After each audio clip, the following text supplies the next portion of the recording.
The sheriff looked at the elderly man sitting on the Memorial Park bench and shook his head in disgust. "Get off my property, old man. This is private land." But when the veteran's jacket fell open during the arrest, revealing the Medal of Honor around his neck, the sheriff's face went white as he realized he had just handcuffed America's greatest living hero. Sheriff Brad Morrison, 34 years old and drunk on his own authority, controlled the small town of Millfield like it was his personal kingdom. He had been sheriff for only 3 years, but his aggressive enforcement style and zero-tolerance approach had made him both feared and resented by the local community. To Morrison, respect meant fear, and anyone who didn't immediately bow to his badge was a problem to be solved. The Tuesday afternoon heat was oppressive when 78-year-old James "Jimmy" Patterson walked slowly into Millfield's Veterans Memorial Park. Jimmy wore a faded green military jacket despite the temperature, dark pants, and carried himself with the careful dignity of a man whose body had endured more than most. He made his way to a bench facing the small memorial wall that listed the names of local men who had died in various wars. Jimmy sat down heavily, his weathered hands resting on his knees as he stared at the names carved into the black granite. He had come to this park every year for the past 5 years, on the anniversary of a day he would never forget.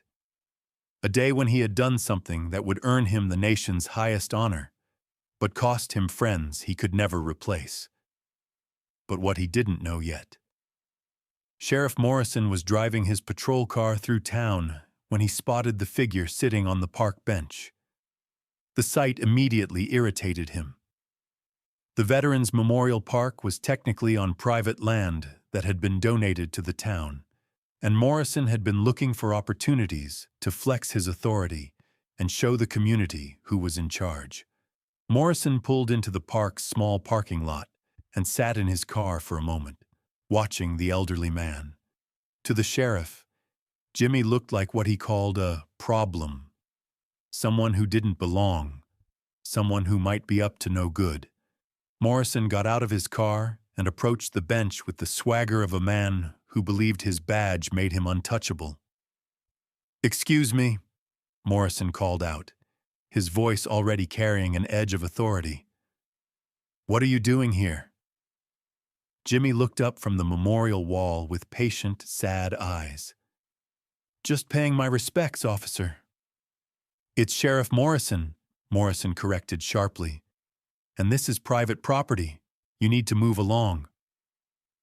Jimmy looked confused. "I thought this was a public memorial park." "Well, you thought wrong," Morrison replied, standing over Jimmy in what he hoped was an intimidating posture. "This land belongs to the Millfield Historical Society, and they don't allow loitering." That's when everything changed. Jimmy slowly started to stand up from the bench, his movements careful and deliberate. "I understand, Sheriff. I'll be on my way." But Morrison wasn't satisfied with simple compliance. He had been having a bad day, and taking his frustration out on an elderly man who couldn't fight back felt like the perfect opportunity to remind everyone in town who held the power. "Hold on there," Morrison said, stepping closer. "I want to see some identification first, and I want to know exactly why you were really here." Jimmy reached for his wallet, his hands trembling slightly, not from fear, but from the emotion of being interrupted during his annual remembrance ritual. "I was visiting the memorial, Sheriff. Today is an anniversary for me." Morrison examined Jimmy's driver's license with exaggerated scrutiny. "James Patterson. Address says you're from 3 towns over. So what are you really doing here? Casing the place? Looking for something to steal?" The accusation hit Jimmy like a physical blow. After everything he had sacrificed for his country, to be accused of being a criminal was almost unbearable. "No, sir. I would never—" "Save it," Morrison interrupted. I think you're trespassing with intent to commit a crime. Turn around and put your hands behind your back." The biggest shock was still coming. Several townspeople had gathered at the edge of the park, drawn by the sight of their sheriff arresting an elderly man. Among them was Margaret Chen, a 65-year-old retired teacher who had lived in Millfield her entire life. She recognized Jimmy from previous years when he had visited the memorial. Always alone, always respectful. "Sheriff Morrison," Margaret called out. "That man visits every year." "He's not doing anything wrong." Morrison glared at her. "Ma'am, I'll handle this. Move along before I cite you for interfering with police business." Margaret reluctantly stepped back, but pulled out her phone to record what was happening. Morrison roughly grabbed Jimmy's arms and pulled them behind his back. As he did, Jimmy's military jacket fell open, revealing something that made Morrison's blood run cold. Hanging around Jimmy's neck on a light blue ribbon with white stars was a medal that Morrison recognized instantly from history books and movies. It was the Medal of Honor, America's highest military decoration for valor in combat. Morrison's hands froze on the handcuffs as the full weight of what he was seeing hit him. There were fewer than 70 living Medal of Honor recipients in the entire country. He was looking at one of America's greatest heroes. But wait, there's more. Morrison stared at the medal hanging around Jimmy's neck, his mind racing. Every American knew what the Medal of Honor looked like, and there was no mistaking the distinctive design. More importantly, it wasn't something you could fake or buy in a store.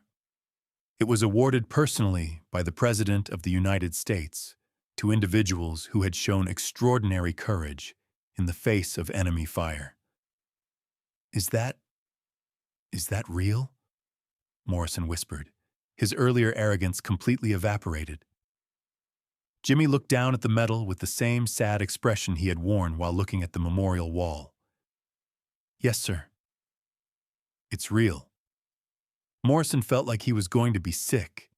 He had just arrested a Medal of Honor recipient for visiting a veterans memorial. The irony was so thick you could cut it with a knife. "What? What did you do to earn it?" Morrison asked, his voice barely audible. Jimmy was quiet for a long moment, his eyes distant. "Vietnam, April 15th, 1969. Fire support base Charlie was overrun. I was a medic. When the base was about to fall, I stayed behind to treat the wounded while everyone else evacuated." Morrison listened in stunned silence as Jimmy continued. "I spent 18 hours under enemy fire, treating and evacuating wounded soldiers. Saved 23 men that day. Lost some good friends doing it." What happened next surprised everyone. Margaret Chen, who had been recording the interaction, stepped forward despite Morrison's earlier warning. "Sheriff Morrison," she said firmly, "every year Mr. Patterson comes here on April 15th. He sits on that bench for exactly 1 hour, looking at those names on the memorial. He never bothers anyone, never asks for anything. He just remembers."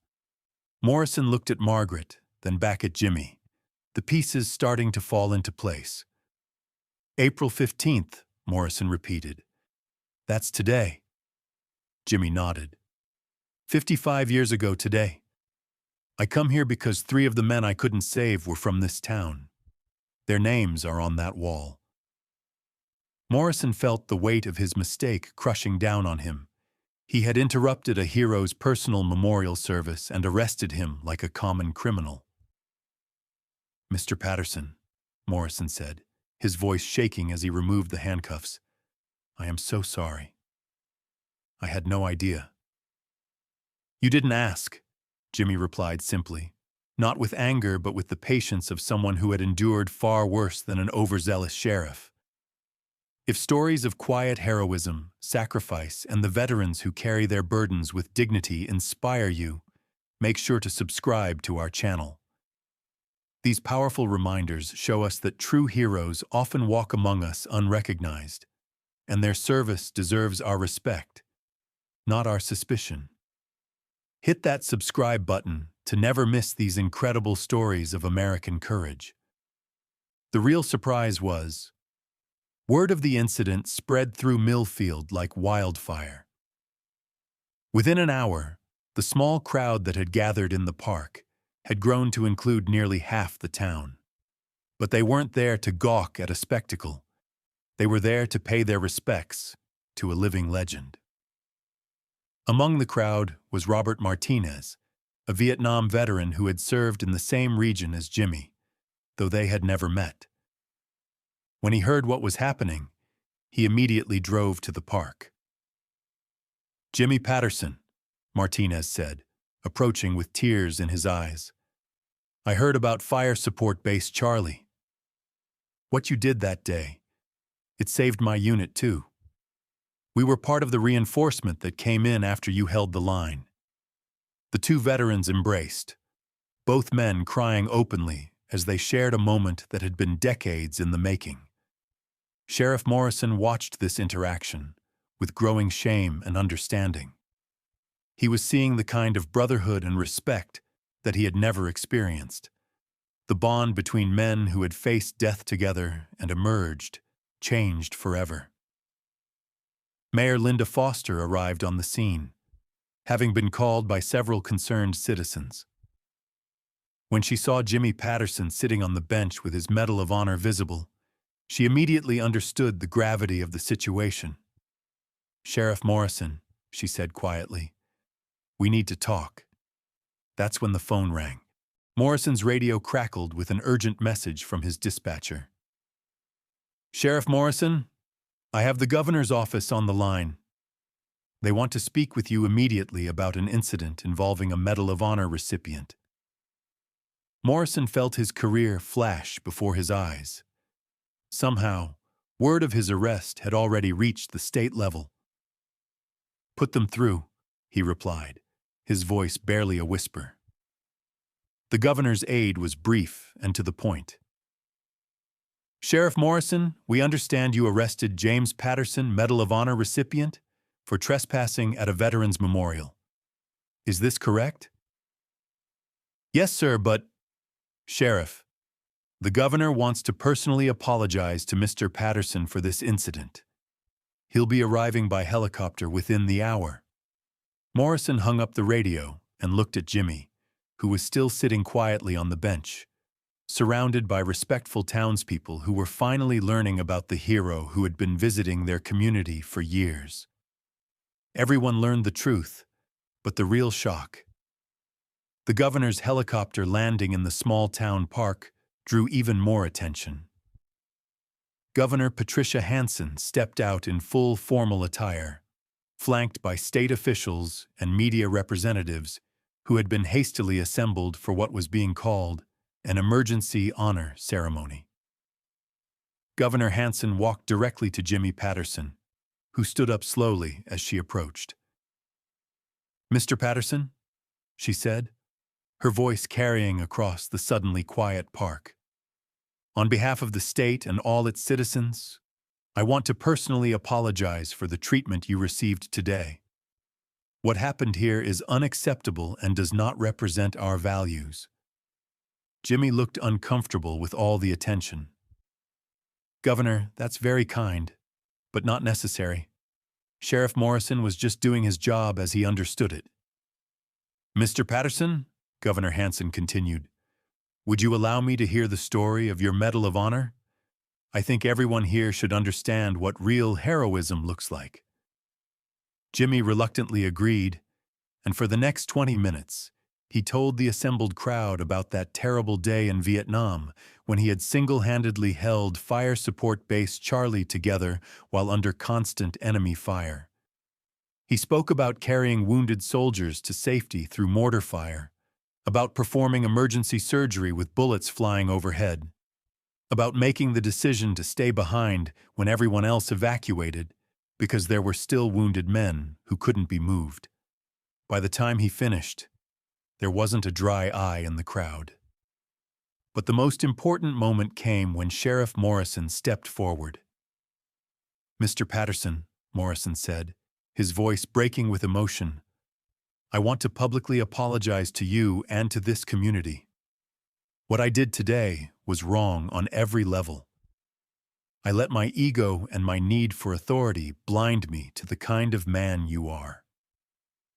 Morrison removed his sheriff's badge and held it out toward the governor. "I don't deserve to wear this badge. I've disgraced the office and the people I swore to serve." But Jimmy Patterson stepped forward and gently pushed Morrison's hand back toward his chest. "Son," Jimmy said quietly, "we all make mistakes. What matters is what we learn from them. This community needs law enforcement, and you can be better than you were today." The governor watched this interaction with amazement. Here was a man who had every right to be angry, showing grace and forgiveness to someone who had wronged him. "Mr. Patterson is right," Governor Hanson announced. "Sheriff Morrison, this is your opportunity to turn a mistake into a lesson. I expect you to use this experience to become the kind of law enforcement officer this community deserves." The transformation that followed would become legendary in Millfield. Sheriff Morrison didn't lose his job, but he completely changed his approach to law enforcement. He instituted community policing programs, veterans outreach initiatives, and began treating every citizen with the respect he should have shown from the beginning. The Veterans Memorial Park was officially renamed the James Patterson Memorial Park, with a new plaque describing his Medal of Honor action and his annual visits to honor the fallen. Most importantly, Morrison established an annual ceremony on April 15th, where the community gathered to honor not just Jimmy Patterson, but all veterans who had served their country.